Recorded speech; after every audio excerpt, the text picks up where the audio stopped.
चंद्रबाबू नायडू जैसा होगा नीतीश का हाल, पीके की भविष्यवाणी। प्रशांत किशोर ने नीतीश, तेजस्वी और बीजेपी तीनों पर साधा निशाना। लालू के बेटे नहीं होते तो तेजस्वी को कहीं नहीं मिलती नौकरी।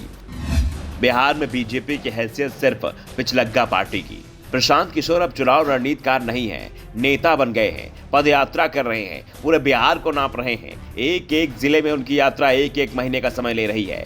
गांव-गांव जा रहे हैं। कोशिश है कि लोकसभा चुनाव तक पूरे बिहार का भ्रमण ना हो पाए तो विधानसभा चुनाव तक हो ही जाएगा। विधानसभा चुनाव हाल ही में नहीं होना है, 2025 के आखिर में जाकर होगा। हाल ही में पीके ने कहा था कि राहुल गांधी ने 4 महीने में पूरा भारत नाप दिया, जबकि वो 6 महीने में 5 जिले ही नाप पाए हैं। पीके रोज ग्रामीणों के बीच जाकर रैलियां कर रहे हैं और पीएम मोदी हो या नीतीश कुमार, सम्राट चौधरी हो या तेजस्वी यादव, वो सभी पर निशाना साध रहे हैं। महागठबंधन सत्ता में, इसलिए वो महागठबंधन पर कुछ ज्यादा ही तीखे तंज कस रहे हैं। सबसे बड़ी बात, बिहार में जितने भी बड़े दल है, पीके सबके लिए चुनाव रणनीति तैयार कर चुके हैं, इसलिए सभी की कमजोरी और मजबूती दोनों को ही जानते हैं। अब उन्होंने एक बार फिर बिहार के मुख्यमंत्री नीतीश कुमार और डिप्टी सीएम तेजस्वी यादव पर हमला बोला है।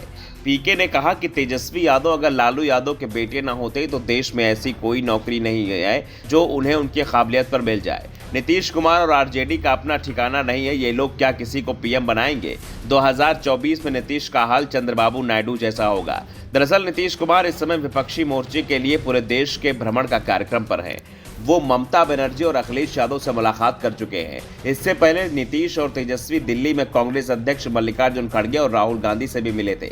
इसके बाद उन्होंने दिल्ली के सीएम अरविंद केजरीवाल से भी मुलाकात की थी। पीके यही नहीं रुके, उन्होंने बीजेपी को भी लपेट लिया। पीके ने कहा कि बिहार में बीजेपी की औकात सिर्फ पिछलग्गू की तरह रही है। बीजेपी ने बिहार के भविष्य को नीतीश के हाथों बेच दिया। इससे पहले प्रशांत किशोर ने कहा था, लोग लालू यादव के आरजेडी को वोट न देकर मजबूरी में बीजेपी को वोट दे रहे हैं, क्योंकि वो नहीं चाहते हैं कि जो दिन लालू राज में देखने को मिले वो फिर लौट आए।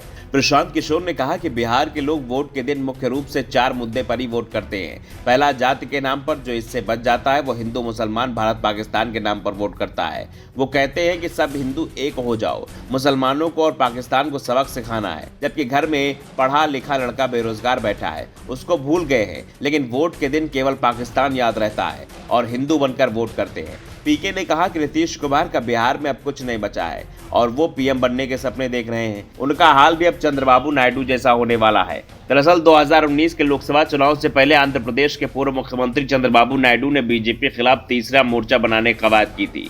वे बिना कांग्रेस के नया मोर्चा बनाना चाह रहे थे। इसके लिए उन्होंने अलग अलग राज्यों में जाकर क्षेत्रीय दलों के नेताओं से मुलाकात की थी। इस दौरान चंद्रबाबू नायडू लगातार 1996 लोकसभा चुनाव का उदाहरण दे रहे थे, जब क्षेत्रीय दलों के साथ आकर सरकार बनाई थी। लेकिन जब 2019 चुनाव के परिणाम आए तो 2019 में इसके उलट हुआ।